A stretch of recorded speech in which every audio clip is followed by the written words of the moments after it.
Meu povo, graça e paz, que alegria mais uma vez nos encontrarmos aqui no podcast Verdades da Fé. E hoje trazemos algo muito essencial para a nossa fé, os dogmas da Igreja Católica. Olhe, trataremos de verdades que nos alinham no caminho da fé. E hoje estou com o nosso irmão João. Eu acho que você lembra bem de João. João esteve comigo no último podcast, porque João é um ex-protestante da denominação adventista do sétimo dia, não é isso, João? E foi muito bom estar com João. Tratamos de tantas coisas naquele dia, principalmente do dado de fé, de conversão. E hoje João está aqui para dividir este momento comigo. E vamos falar de algo muito importante, como todos já estão sabendo, os dogmas da igreja. E claro, aqui é uma palavra para nós católicos, não é isso, João? Não estamos falando aqui para os protestantes, não, para nós católicos. É interessante que a catequese fundamentada muito bem na nossa vida faz com que tenhamos uma certeza muito clara daquilo que vivemos no sentido da estrutura da igreja, mas sobretudo também da vida espiritual. Quando tratamos da estrutura da igreja, João, estamos tratando da nossa vida espiritual, da nossa vida de fé. Por isso, quero acolher você em mais um episódio e hoje tratando dos dogmas da Igreja Católica. Quero acolher João aqui comigo, que vai me ajudar neste momento de partilha, neste momento de catequese e de verdades de fé. João, seja bem-vindo mais uma vez. Você já é da casa, João, já é da casa católica, apostólica romana, porque está convertido à Igreja de Cristo, e é da casa também porque já participou do Verdades da Fé, do nosso podcast, e com certeza tem portas abertas aqui para refletir conosco, para falar de Deus, da essência da nossa fé, para falar da Igreja de Cristo. Então, uma palavra para o nosso povo, João, aqui, para a gente iniciar esta catequese, João, esta catequese. Para mim é uma alegria falar desse processo de conversão. Como o senhor pontuou, fui adventista do sétimo dia por 11 anos, e através do estudo, através de entender de fato os dogmas da igreja, que esse é um dos assuntos que iremos tratar aqui hoje, eu fui encontrando sentido na fé católica, né?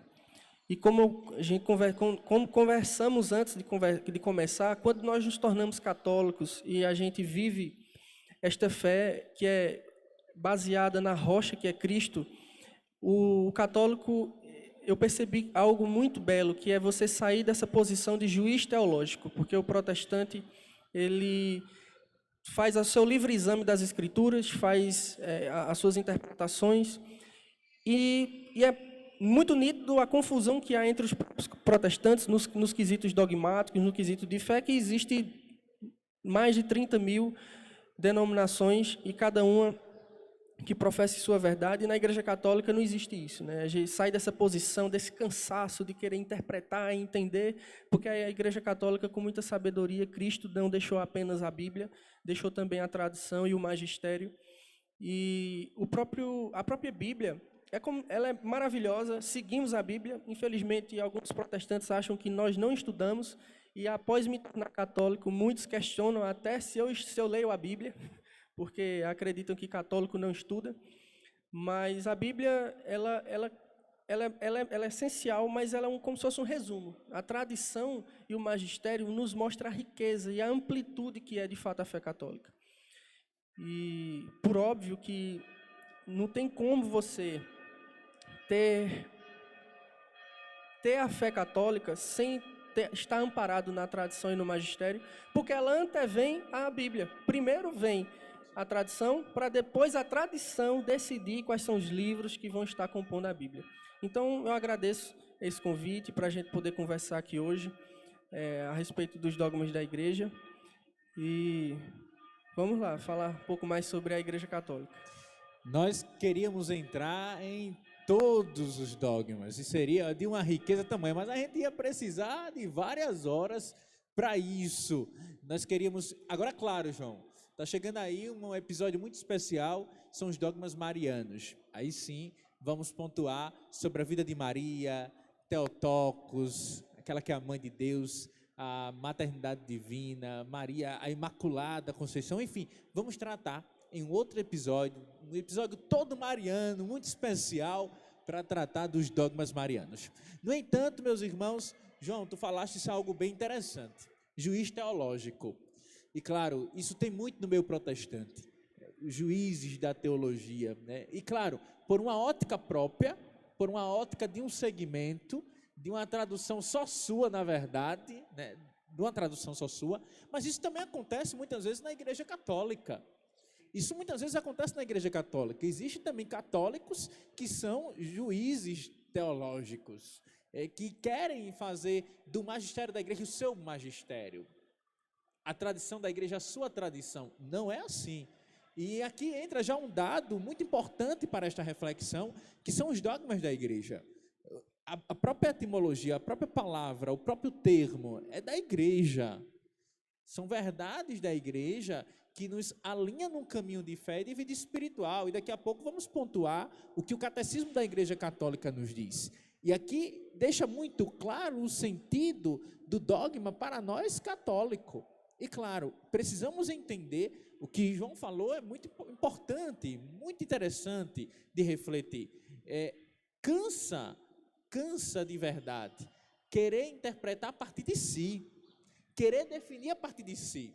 E acaba que, chegando numa interpretação errônea, e claro, aí entra um erro tremendo, a manipulação da fé a partir de si, que não deve ser assim. Por isso que é muito importante tocar inicialmente neste termo que você usou, juízes teológicos, né? Aquele juiz teológico, e a gente pode ampliar mais isso, né? Aquele que quer ser o detentor da tradição da igreja. E isso daí nós estamos falando também, e aqui, para os católicos, que acontece muito isso. Às vezes, lá na paróquia, eu encontro algumas realidades assim. Às vezes, na vida sacramental, por exemplo, da igreja, tem gente que sempre quer ajeitar alguma coisa, principalmente no batismo. No interior tem muito disso, né? No interior, de vez em quando eu estou lá, no dia de atendimento, e chega um pai, uma mãe, olha, padre, eu vim aqui conversar porque meu filho não pode ser batizado, mas olha, e se fizer assim? Não, mas não existe o se. Não existe o se. Nós temos a lei da igreja, nós temos as orientações pastorais, nós temos as orientações pastorais da própria diocese, a vida sacramental da igreja, a vida de graça da igreja, e que precisamos viver aquilo que a igreja propõe, porque é um caminho de fé. E aí, quando partimos para querer manipular a partir da nossa necessidade, ou do nosso jeito de ser, a gente acaba chegando nessa realidade de um juiz teológico. Sim, isso é verdade, padre. E algo que me chama muita atenção na igreja é que a Igreja Católica pode parecer uma expressão um pouco forte para quem está ouvindo, mas a Igreja Católica não é uma democracia. A Igreja Católica, ela tem uma hierarquia, né, que temos Cristo acima de tudo, mas temos a representação física e visual, que é o nosso Santo Padre, que é o Papa, e aí vem os cardeais, vem os bispos, vem os presbíteros, que são os padres, e o magistério, que é composto pelos bispos, eles que nos traz a luz correta da interpretação, o que é que nós devemos seguir. E eu acho muito curioso, o senhor comentou sobre batismo, eu acabei me lembrando de algo que acontece no meio católico, quando se trata de batismo e de crisma, que são os padrinhos. Às vezes, por uma falta de entendimento de alguns irmãos, acabam escolhendo padrinhos por questões de afinidade, de amizade, quando, na verdade, se você segue o que a igreja determina, um padrinho é alguém que tem que viver a fé católica e tem que dar exemplo para o seu filho, para que ele vai auxiliar na fé, e, posteriormente, na crisma, que é a afirmação, né, alguns usam o termo de confirmação, mas, na verdade, é uma afirmação na fé católica, o padrinho ele vai estar auxiliando esse jovem na fé católica. Então, isso é uma determinação da igreja que, às vezes, não, mas é porque fulano é mais próximo, mas não segue a fé católica. Então, é muito importante que o católico entenda sobre a igreja, estude, se aprofunde, para que não incorra em erros, e erros que podem ser evitados. E, por vezes, até cometer heresias. Acabar falando o que não deve, se comportando como não deve. Então, eu queria até aproveitar um momento e fazer uma pergunta para o padre. para que o senhor pudesse pontuar e explanar um pouco o que é que o senhor considera que seria mais essencial quais são os principais dogmas que um católico, para ser católico tem que acreditar pelo menos nisso aqui e viver isso aqui. O que é que o senhor acredita? Que poderia fazer um resumo. Nós poderíamos pegar a estrutura da dogmática, que é algo muito belo. Primeiro, a revelação divina. Não tem como, eu acredito que fez parte da sua fase de conversão, entrar na revelação divina, tocar na essência da Trindade, da Santíssima Trindade. Aqui está um dado muito importante na vida teológica da igreja, a Trindade, a ação do Espírito Santo, a missão trinitária na vida da igreja. E a estrutura dogmática se dá justamente nisso, na realidade de que Deus que se auto-revela e a resposta de fé do homem. Então, João, não tem como a gente começar um processo de conversão, não tem como ser católico e não começar a partir da revelação divina. E a revelação divina de um Deus que se revela no Filho, na ação plena do Espírito Santo, mas sobretudo que se deixa continuar por meio dos mistérios da fé que encontramos já nos dogmas da igreja, tal como a Eucaristia. A verdade da presença real na Eucaristia. Não tem como ser católico sem viver a vida eucarística da igreja. Não acreditar na Eucaristia é dizer, não, eu não sou católico, eu sou tudo menos católico. Então, há uma paixão, e aqui eu quero até pontuar isso, que depois você pode até melhor enfatizar isso. A partir do processo de conversão, a partir de quando se toca na certeza da vida eucarística, da presença real de Jesus na Eucaristia, desta revelação que se dá em nosso meio e de maneira contínua, no sacrifício incruento no altar, eu acredito que aquela pessoa nunca mais deixa de ser católico. Eu acredito que nutre, eu me recordo no nosso último encontro, João, que você falou algo muito importante, que a partir de quando começou a conhecer a verdade da Eucaristia, foi gerando uma paixão, um desejo do mais, um desejo do ter. Então, o principal passo dentro da vida dogmática da igreja é mergulhar na revelação de Deus. A revelação de Deus e de maneira muito precisa trazer para a sua vida o significado e o sentido da Eucaristia. Não acreditar nesta verdade de fé, na presença real de Jesus na Eucaristia, de verdade, não dá para ser católico. Não dá. Então, para mim, e claro, não só porque sou sacerdote, não só porque exerço o meu ministério na consagração das espécies sagradas, na transubstanciação, não só por isso, mas porque antes de ser padre, eu já vivia de verdade uma vida na Eucaristia. Amém. Amém. E o senhor falou naquilo que eu sempre enfatizo quando eu tenho oportunidade de falar sobre Cristo. Nas oportunidades que eu tenho de catequizar, né, de fazer aquilo que eu mais amo, que é ser catequista, que é o real sentido do ser católico, que é crer na Eucaristia, que é viver o sacramento da Eucaristia. Porque se você está comungando em estado de graça, se você procura fazer isso de forma correta, seguindo os dogmas da igreja, os ensinamentos da igreja, quer dizer que você está em estado de graça, quer dizer que você se confessa, que você pode morrer a qualquer momento, sem se preocupar com a morte. Certa vez, estava tendo uma conversa há algumas semanas, em um retiro que eu participei de jovens, e foi falado na questão da morte. Um católico, ele não deve ter medo da morte. Um bom católico, ele tanto faz se ele vai morrer com 25 anos, que é a minha idade, com 50, com 100, porque essa vida ela tem pouco tempo, a gente vai viver no máximo aqui 90, 100 anos, com muita sorte. Mas quando você é um católico e sabe das verdades de fé, que você entende o Cristo que você comunga, você sabe que a partir do momento que você morrer, é apenas uma morte do seu corpo. A sua alma ela vai estar com Deus, você vai viver a eternidade. E é muito belo isso, padre, é muito belo, porque realmente, para ser católico, tem que entender sobre os sacramentos, tem que entender em especial sobre a Eucaristia. E se tem uma coisa que me faz voltando um pouco ao assunto do início, que é a questão do dogma, que me faz ter uma tranquilidade de ser católico, é que quando eu passei a estudar sobre a igreja, eu aceitei a igreja católica muito antes de aceitar Maria, porque é uma dificuldade para quem é um protestante, para aceitar os santos, purgatório, tudo isso é difícil para quem é protestante. Mas eu aceitei a igreja católica simplesmente por ver que Cristo a fundou. Então, quando você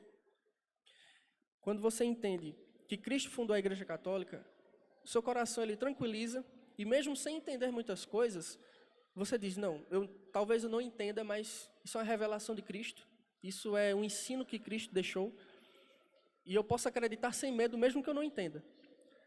Porque é isso que a Igreja de Cristo nos oferece, é uma paz na fé, é você saber que você não precisa ter dúvidas na fé que você professa, todos os elementos que a Igreja oferece são completos, a Igreja Católica é completa, tudo tem na Igreja Católica para a salvação. Então, só deixando bem claro, resumindo, para mim, de verdade, a revelação de Deus, o mistério da Trindade, esse mistério de 3 pessoas e um só Deus, é claro, é um mistério tremendo, mas a essência da ação do Espírito em nós, batizados, que nos coloca numa graça, e esta graça justamente não é de compreender o mistério, mas é fazer da sua vida um instrumento desse mistério. Então, o ponto de partida para entender a vida dogmática da igreja, o ponto de partida para estar dentro das verdades de fé, é compreender a existência de Deus e também a partir desse significado muito importante que é a unidade das três pessoas em um só Deus. E claro, é um mistério da fé, tal como na transubstanciação, tal como no mistério da revelação de Cristo, tal como, e aí é muito belo, João, quando a gente passa pelo segredo messiânico, toda a história bíblica que aponta para a vinda de Jesus, e como ele se revela, e ele se revela nesta unidade perfeita com o Pai, sempre fazendo referência ao Pai, a esta ação que é do Pai. Por isso que não tem como partirmos por este caminho dos dogmas da igreja sem pontuar essas essências da nossa fé. E claro, a Trindade, que, claro, os nossos irmãos protestantes às vezes fazem confusão também com isso, mas é claro que o ponto de partida de qualquer reflexão, principalmente na vida dogmática da igreja, é entender que existe um mistério de fé. Eu queria pontuar algo, padre, que os protestantes, alguns acreditam na Trindade, eu diria que quase que a maioria do meio protestante, alguns têm alguns questionamentos a respeito disso, mas boa parte acredita, e a base do protestantismo é a sola escritura, né? Tudo isso tem que estar contido na Bíblia. E a Trindade, em nenhum momento, é falado na Bíblia. Em nenhum momento a Sagrada Escritura discorre sobre a Trindade. Isso é um entendimento católico, através do magistério da igreja, que é estabelecido, e muitos protestantes acreditam nisso e nem sabem que isso é uma revelação católica.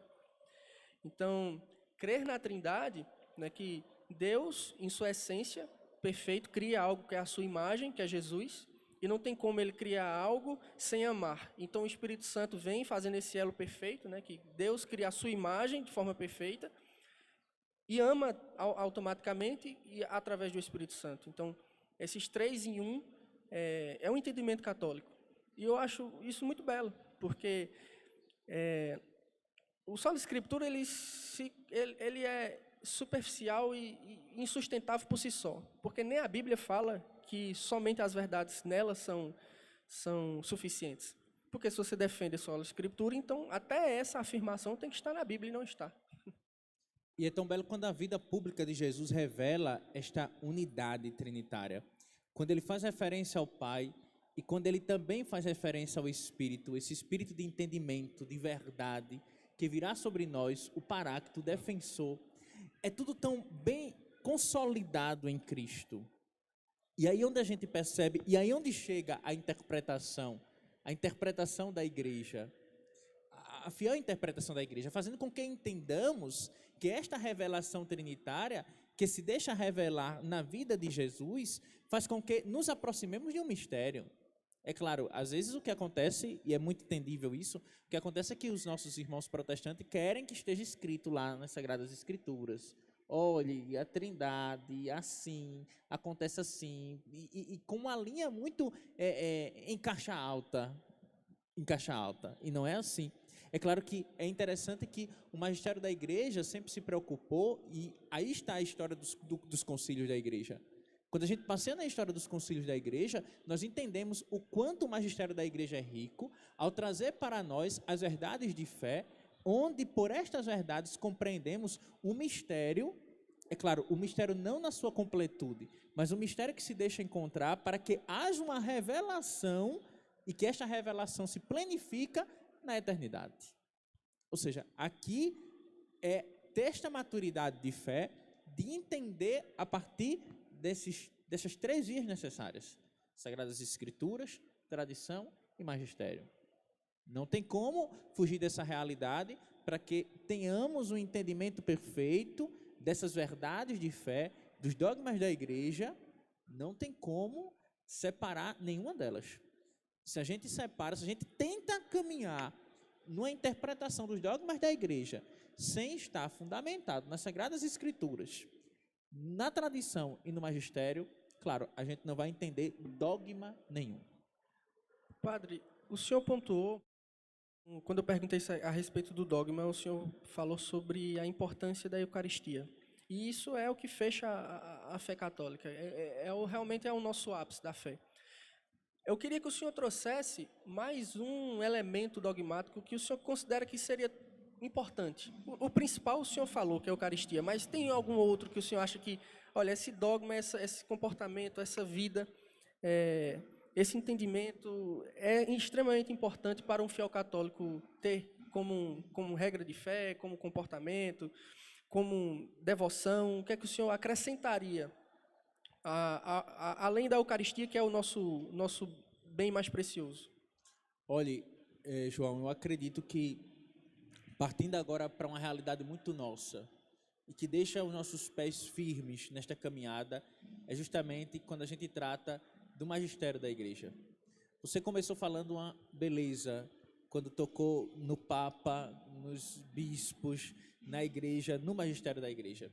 Então, quando a igreja faz referência ao Papa, ao bispo, aos apóstolos, a Pedro, a primazia, a sucessão apostólica, veja, há uma dificuldade tremenda dos nossos irmãos protestantes em aceitar essa sucessão apostólica.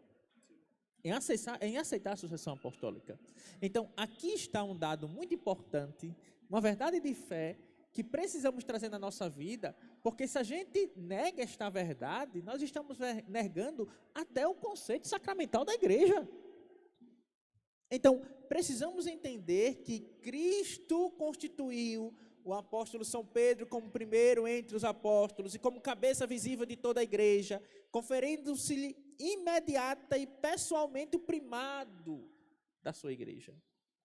Então, se a gente pega esta realidade, por isso que, para mim, é uma realidade muito necessária, e é uma verdade que não tem como a gente se afastar, porque se a gente nega essa sucessão apostólica, se a gente nega toda esta realidade da tradição da igreja, do magistério, mais precisamente do magistério, e da ação sacramental da igreja por meio dos ministros ordenados, estamos negando a vida sacramental da igreja. Estamos negando a ação plena do Espírito na vida da igreja. E quando negamos a ação do Espírito na vida da igreja, os sacramentos, sinais visíveis da ação de Deus, da graça de Deus, então é o fim. É o fim de toda a vida espiritual, não tem nem começo de vida espiritual aí. Então acredito que aí, a partir de agora, a gente pode chegar nos dogmas marianos. Então veja que a gente está criando aqui uma hierarquia também. Claro, se fôssemos pontuar todos os dogmas aqui, seria diferente, mas a gente está trazendo aqui um resumo do que pode ser a vida católica dentro dessa realidade dos dogmas para a nossa vida espiritual. Então, a revelação de Deus, a Eucaristia, e quando tratamos da Eucaristia, também tratamos já aqui desta unidade perfeita da Trindade, e aqui chegamos no magistério da igreja. acreditar na sucessão apostólica, acreditar na dispensa dos sacramentos, acreditar na unção. Então, aí sim, a gente consegue firmar os passos bem para poder ter o entendimento do que a gente sempre está tocando aqui na mesma tecla. Magistério, Sagradas Escrituras e tradição. Agora sim a gente consegue mergulhar com mais gosto nos dogmas marianos. Eu acredito que aqui a gente consegue chegar em um ponto muito importante também, muito necessário para a nossa fé. E que, claro, gera muita confusão. Padre, o senhor falando sobre a questão de Maria, eu lembrei que eu tenho uma Bíblia que tem os comentários de nota de rodapé adventista. É a Andrews, se chama. E essa Bíblia ela é a tradução Almeida Revista Atualizada, que é muito utilizada no meio protestante. E eu estava estudando a respeito de Gênesis 3,15, tem algumas semanas, que é aquele texto que diz o seguinte, né? Porém, inimizade entre ti e a mulher, entre a tua descendência e a descendência dela. Esta te ferirá a cabeça e tu lhe ferirás o calcanhar. Que é o entendimento católico, né? Que aqui faz referência a Maria, que vai vir para ferir a cabeça da serpente, já trazendo elementos marianos na Sagrada Escritura. E quando eu fui ler o texto da Almeida Revista Atualizada, aqui faz uma referência a esta, feminino. Quando eu fui ler lá na Bíblia, faz uma referência a este, masculino. Ou seja, trazendo uma referência como se fosse Jesus. Mudando o texto bíblico, né? Fazendo um marabalismo, acho que eu falei errado, mas vocês entenderam, com o texto bíblico, fazendo com que tire a revelação correta da Sagrada Escritura. E entrando um pouquinho nesse tema que o senhor pontuou, eu acho muito bonito o que diz São Justino Mártir, que 100 anos depois de São Paulo, eu gosto muito de trazer esses elementos da patrística, porque são pessoas, padres, os pais da igreja que viveram conviveram com os apóstolos, conviveram com pessoas que foram discípulos dos apóstolos e traz o comportamento da igreja primitiva. E São Justino Mártir diz o seguinte, em um trecho da patrística, que diz assim: de fato, quando ainda era virgem incorrupta, Eva, tendo concebido a palavra que a serpente lhe disse, deu à luz a desobediência e a morte. Aí quando ele fala sobre Maria, que é o oposto, né, de Eva, a Virgem Maria, porém, concebeu a fé e a alegria, quando o anjo Gabriel lhe anunciou a boa notícia, que o Espírito do Senhor viria sobre ela, e que a força do Altíssimo a cobriria com a sua sombra, através do que o Santo Espírito que dela nasceu, seria o Filho de Deus. Eu acho a riqueza da patrística é exatamente isso, né? Trazer uma opinião muito, muito pontual, o comportamento da igreja primitiva, e que é aquilo que a igreja prega até hoje. Eva, ela teve um comportamento ao qual o pecado entrou no mundo, e vem Maria para pisar na cabeça da serpente, assim como está lá em Gênesis, e isso faz com que a gente comece a ter um apreço por Maria desde o início da Bíblia, né? Desde o terceiro livro da Bíblia já é falado sobre Maria. O anjo Gabriel, quando vem falar com Maria, diz exatamente, lá em Lucas 1, ave cheia de graça, o Senhor é contigo. Crer em Maria, teve um comentário no Instagram recentemente, que eu acabei respondendo lá em um post, que perguntaram por que nós católicos, às vezes quando comentamos alguma coisa, colocamos salve, salve Maria. E o salve é equivalente a ave, né? Então é a mesma coisa que a gente falar Ave Maria, como disse o anjo. E às vezes eles acham que a gente fala de Maria insistentemente, porque a gente não vê o poder de Cristo, mas muito pelo contrário. É porque nós amamos tanto a Jesus, que nós amamos também a sua mãe. Porque não existe nada mais belo do que quando a gente tem um amigo, um grande amigo, que eu tenho um amigo de infância, que é uma amizade tão bonita que até a mãe deles a gente começa a gostar e tem amizade. A gente chega lá para visitar a família e é recebido com carinho não só pelo amigo, mas também pela mãe dele. E é a mesma coisa quando a gente tem Maria. Maria não tem poder nenhum. E alguns protestantes acham que a gente crê no poder de Maria. Maria não tem poder algum. Ela tem influência, né? Ela tem, como eu pontuei lá no outro podcast, ela nas bodas de Caná, pediu ao seu filho, mas ela deixou muito claro, faça o que ele mandar. Ela nunca teve poder, ela sempre teve consciência do que o filho dela era. Então, faça o que ele mandar. Ela apenas, com carinho de mãe, ela apenas tem essa influência. E ser devoto de Maria entra no momento dos dogmas que a gente não é apenas um devoto de Maria, é porque a gente encontra muito, muito Cristo nela, e como não encontrar Cristo naquela que gerou ele, não é isso? E aí a gente poderia trazer esta palavra poder tão falada pelos protestantes, né? Poder de Maria está na humildade de tudo poder interceder. Eu acredito que se a gente fosse colocar esta palavra no sentido do poder, da força de Maria, está na sua intercessão.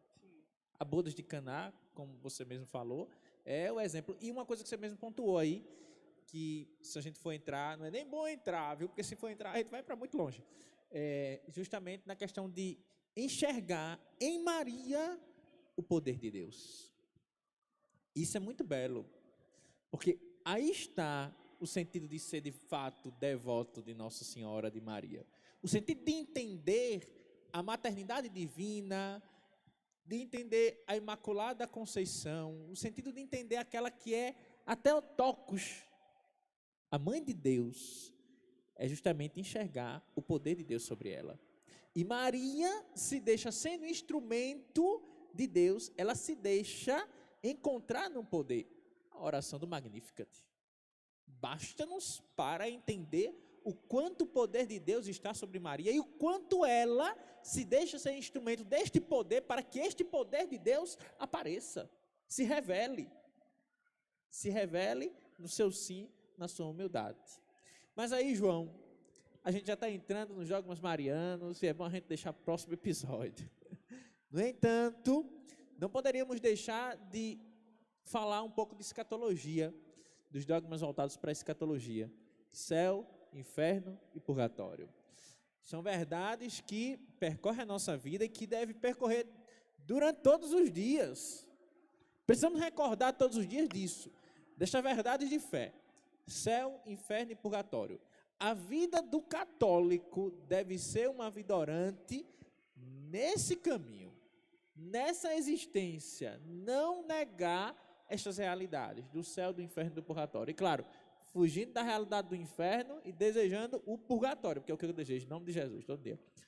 Para que tenhamos um caminho acertado. Porque quando a gente vive, e de certa maneira distante desses dogmas, a gente acaba vivendo uma fé muito, muito rasa, não temendo a estas verdades do céu, do inferno e do purgatório. Que aí seria também um outro episódio para tratar do céu, inferno e purgatório. No entanto, João, eu acredito que também é uma dificuldade tremenda, principalmente com relação ao purgatório. Meu Deus, quando a gente vai falar do purgatório, até entre nós. Uma vez eu fui questionado na minha paróquia, depois de uma pregação que falei sobre o céu, inferno e purgatório. E como verdades de fé. E deixando claro que não se pode mudar e que se tem que acreditar e que faz parte da condição de ser católico. No entanto, quando foi depois, uma beata me procurou para falar sobre o purgatório. Dizer, não, padre, o purgatório é aqui, pronto. Que é isso, padre? Não, oxente. Aí o que nos falta é, de fato, uma catequese mais acertada, uma catequese de base e também homilias mais direcionadas naquilo que a igreja nos recomenda. Sim, é verdade. O meio protestante tem muita dificuldade com o purgatório, mas, infelizmente, entrando naquilo que a gente falou bastante aqui ao longo desse episódio, que a gente tem a luz do magistério, e a Bíblia ela também fala sobre purgatório. Só que nós temos um problema. O protestante, por mais que você mostre textos bíblicos que fazem referência ao purgatório, eu não vou lembrar exatamente o versículo, o livro e o versículo, mas que tem textos que falam que há pecados que são perdoados aqui, e outros que vão ser perdoados no século vindouro, fazendo referência ao purgatório, entre outros textos bíblicos que fazem menção ao purgatório. Porém, o protestante, infelizmente, tem isso, né? Ele quer que você mostre a ele de uma forma que ele crê, que ele queira entender. E o fiel católico, tendo esse entendimento já tão mastigado, tão claro, através do catecismo, os sacerdotes nas paróquias, eles poderiam ter e vivenciar isso de uma maneira muito mais clara, porque é muito importante o católico ele ter noção do que é o purgatório, ele ter noção da importância da confissão e que de fato ele cumpra a penitência, e ter a noção que as penas temporais que vão ser pagas apenas no purgatório, e ter noção de tudo isso para que ele viva uma fé católica enraizada, para que nada seja apenas, como eu posso dizer, ideias soltas, né, pontas soltas, que infelizmente, como o senhor disse, falta catequese, falta boas instrução e falta interesse dos católicos. Porque eu era adventista, fui por 11 anos e estudei sobre a Igreja Católica, me apaixonei pela Igreja, porque me despertou o interesse sobre as verdades, sobre tudo aquilo que a Igreja nos revela. E o católico vive isso desde berço, tem isso desde criança, e negligencia, deixa para depois. Tem uma falsa concepção de que catequese é coisa de criança, né? Que catequese primeira Eucaristia, depois a catequese de Crisma. E quando é questionado sobre o que é um purgatório, não sabe explicar muito bem, o que é um inferno não sabe explicar muito bem, o que é o céu também não sabe explicar muito bem. Porém, está tudo muito entregue hoje em dia. A gente vive na era da informação. Sim, sim. Né? E quantos pregadores hoje que surgem? Quantos padres, quantos leigos também? Quantos institutos de catequese também que surgem para nos ajudar o povo a entender as verdades da fé. E isso é muito bom. Mas, João, o nosso tempo está chegando, eu acredito, estamos já chegando. Faltam 10 minutos. Nosso tempo está chegando, João, então não poderia ser diferente. Eu quero trazer aqui apenas 2 artigos do Catecismo da Igreja para concluir a nossa reflexão de hoje, nosso podcast, e também com as Sagradas Escrituras, para que a gente possa alinhar bem todo o nosso pensamento, segundo a tradição, o magistério e as Sagradas Escrituras. Então, o Catecismo da Igreja Católica traz no artigo 88 e 89. No artigo 88, isso os dogmas da fé. O magistério da Igreja empenha plenamente a autoridade que recebeu de Cristo quando define dogmas, isto é, quando, utilizando uma forma que obriga o povo cristão à adesão irrevogável da fé, propõe verdades contidas na revelação divina ou verdades que com estas têm necessária conexão. É irrevogável, não há o que mudar, faz parte do conceito de fé. Isso é para nós católicos. Então, todas essas realidades que falamos, os dogmas da igreja, não tem o que achar. Nós precisamos aceitar, porque faz parte da estrutura da fé revelada. Por isso que o catecismo ainda continua, e deixando mais claro ainda, que há uma conexão orgânica entre nossa vida espiritual e os dogmas. Os dogmas são luzes no caminho de nossa fé, que o iluminam e tornam seguro. Na verdade, se nossa vida for reta, nossa inteligência e nosso coração estarão abertos para acolher a luz dos dogmas da fé. Essa luz é a verdade que João vai falar. Esta verdade que nos ilumina. Então, poderíamos trazer por uma ótica bíblica os dogmas como verdades que iluminam a nossa fé. Verdades que iluminam o nosso caminho de fé. Então, não tem como ter um caminho espiritual, ter uma vida espiritual, não aceitando as verdades da fé.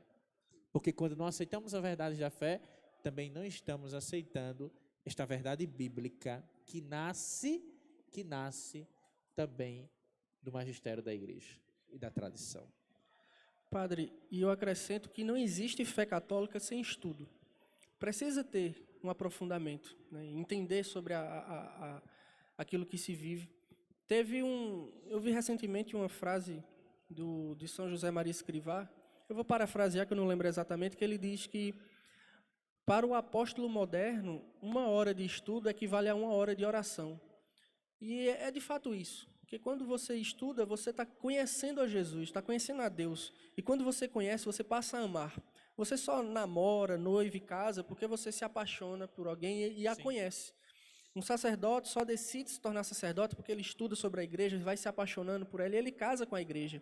Então, algumas pessoas pensam que o sacerdote ele não tem amor, ele tem um grande amor pela igreja. E a igreja nunca fica feia. A mulher pode até com o tempo chega para todos, para o homem e para a mulher, mas a igreja está sempre bela. Então, essa frase de São José Maria Escrivá, ela me pega muito, porque é importantíssimo que o católico estude, entenda os dogmas da igreja, que a gente aqui bem pontuou, viva esses dogmas, não e saia desse posicionamento, às vezes, de tibieza, de frieza, porque não consigo, às vezes, entender como a gente tem tanta instrução, tanta forma de a gente se aprofundar na fé, amar mais a Jesus, amar a Cristo, amar o Cristo Eucarístico, e ainda assim há uma falta de interesse.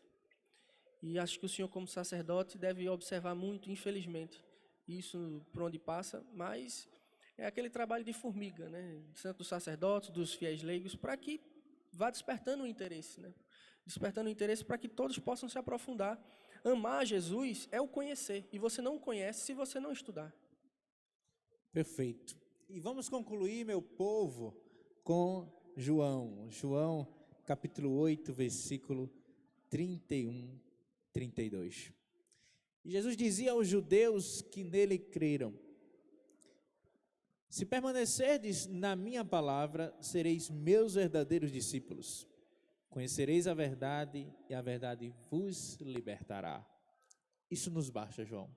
Permanecer na palavra, conhecer a verdade e ter a libertação. Esta libertação não está distante de nós. Esta libertação vem do que há de mais belo na nossa vida de fé.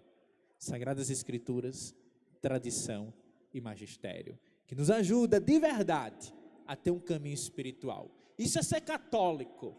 Isso é crer e viver na Igreja de Cristo, na única e verdadeira Igreja de nosso Senhor Jesus Cristo. Amém. João, muito obrigado, João, gratidão, meu povo, e com certeza, em breve, o próximo episódio, acompanha nas redes sociais, acompanha o padre lá em Rio Formoso, na cidade mais protestante do estado de Pernambuco. João, olha, está uma beleza lá, viu? Estamos num ano missionário e os meus irmãos protestantes inventaram agora um congresso missionário. Acho que quer encontrar com o padre ali, num momento da cidade, e com certeza é uma graça, mas é uma graça de Deus também, que faz a gente crescer na fé. Inclusive, quero compartilhar aqui com vocês, nesse último final de semana, eu recebi 3 ex-protestantes voltando para a fé católica. Desses, apenas um já foi católico, e o casal nunca foi católico, e que lá em Rio Formoso vai fazer todo o processo de catequese, profissão de fé, tudo aquilo que é necessário para vivenciar a fé católica. Então, graças a Deus, os frutos de uma igreja missionária, os frutos de uma pregação sobre a verdade da fé, sobre Cristo, o fruto de levar a Eucaristia em todas as comunidades. Então, não deixa de me acompanhar nas redes sociais, acompanhar a nossa missão lá em Rio Formoso, e claro, vem muita novidade por aí, com a graça de Deus. E João, vamos juntos testemunhar essa graça de Deus, que é ser católico, ser da Igreja de Cristo. Amém, Padre, eu agradeço esse convite, que Cristo tenha sido exaltado, né, e que a intercessão de Maria e o amor de Cristo possa ser derramado em todos nós, e continue fazendo esse lindo trabalho. Como o senhor mesmo fala, ser pároco na cidade mais protestante não deve ser fácil, mas Cristo está com o senhor, e com certeza haverá mais testemunhos de conversão para a Santa Igreja Católica. Amém, João. Meu povo, gratidão mais uma vez. Deixar aqui uma bênção especial para você que nos acompanha você que tem acompanhado o nosso apostolado digital, você, todos da minha paróquia do Rio Formoso, Deus abençoe a minha paróquia, a todos que nos acompanham, a todos também lá da paróquia de João, lá em Santa Cruz, Santo Agostinho, não é isso? Estou até usando aqui a cruz de Santo Agostinho, né, dos agostinianos. Olha aí, lá na paróquia de Santo Agostinho, Santa Cruz de Capibaribe. Um abraço para aquele povo, também para os freis, comunidade religiosa dos agostinianos naquela paróquia. Amém. O Senhor esteja convosco. Ele está no meio de nós. Que pela intercessão da Mãe de Deus, desça sobre vós e permaneça para sempre a bênção do Deus Todo-Poderoso, Pai e Filho e Espírito Santo. Amém. A alegria do Senhor seja sempre a tua força. Nunca deixe de proclamar na tua vida a tua fé, a fé verdadeira de Cristo, a fé em Cristo dos apóstolos, de Maria, do céu, do inferno, do purgatório, dos dogmas da fé católica. Então, essa é a nossa fé. Deus abençoe. Como é bom ser católico, João. Como é bom ser de Cristo. Amém. Amém.